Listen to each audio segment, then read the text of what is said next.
Nahuli sa Las Piñas City ang pagbundol ng isang AUV sa isang babaeng papasok ng trabaho. Ang biktima nakaladkad pa ng ilang metro sa lakas ng impact. Balita natin ni Jay Sabale, exclusive. Labis ang pangungulila ng pamilya Magalyon sa pagkamatay ng kanilang bunsong si Melanie. Pasado alas 5 ng umaga noong July 14, papasok na ng trabaho si Melanie nang mabundol at makaladkad siya ng isang sasakyan sa kanto ng Pilayo at Alabang Zapote Road sa Las Piñas. Hindi matanggap ni Tatay Benito ang nangyari sa kanyang bunso. Tuwing hinatid ko po sa kanto yan, yun lang araw na yun. Yung umaga lang, yun lang hindi nagpaalam sa akin. Nakita ko lang malayo na po. Mga wala pa mga 15 minutos, mayroon tumatakbo na dito sa akin na nalisklasyado yung anak ko, kaya tinakbo ko.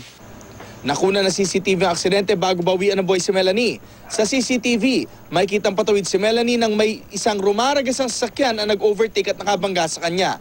Sa bilis ng sasakyan, hindi na makita kung saan napadpad ang biktima. Natagpuan ang kanyang katawan, ilang metro ang layo mula sa kanyang tinawiran. Akala ko ordinaryong lang, yung bangga lang. Pagpunta namin, may napagsabi na patay na raw. Hindi ako naniniwala, akala ko hindi yung patay kapatid ko. Walang man basta say ko buhay kapatid ko. Mabilis daw na tumakas ang salarin na hanggang sa ngayon ay pinaghahanap ng otoridad. Sa pamilya Magalyon, si Melanie ang nag-iisang nakapagtapos ng kolehiyo, kaya siya ang inaasahan nila sa maraming bagay, tulad ng gamot ng kanyang mga magulang at iba pa. Sabi pa naman niya kasi mag-birthday sila Papa. Sabi niya siya maghanda kasi si Papa mag-birthday ng 60, si Mama naman ngayon 25. Yun na pala yung birthday niya kaya Mama. Yun na pala yung birthday niya, hindi makakalimutan. Yun na pala yun, sabi niya.